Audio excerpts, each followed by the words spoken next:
Hello everyone, I'm Joshua Clement with Lighty Contractors, and today I'm going to show you how to use a dye test for your toilet tanks. The reason you use a dye test for your tank is to see if water is leaking through into your bowl. If it is, this can cause stains in your bowl. Also, it can rack up that water bill. It's a very simple test and fix.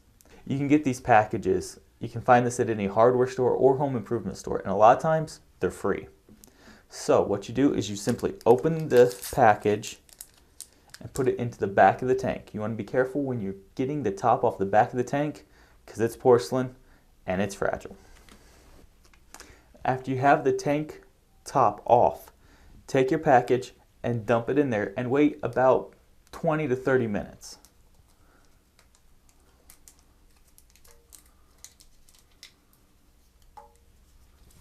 This will slowly dissolve, and as it dissolves, if any water is running out, it'll grab it, that color of that dye, and kind of just take it through the system, and you'll see it running down into your bowl.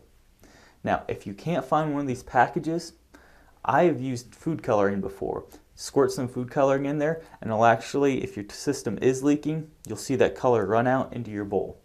If it's not leaking, you can go ahead and flush that because you don't want to stain a lot of it into your bowl. So you might want to use a yellow or green. That way it's not a blue color that's not really a natural color for a toilet. I'm Joshua Clement with Lighty Contractors. You just learned how to check for leaks in your toilet tank. Thanks for watching and good luck with your next project.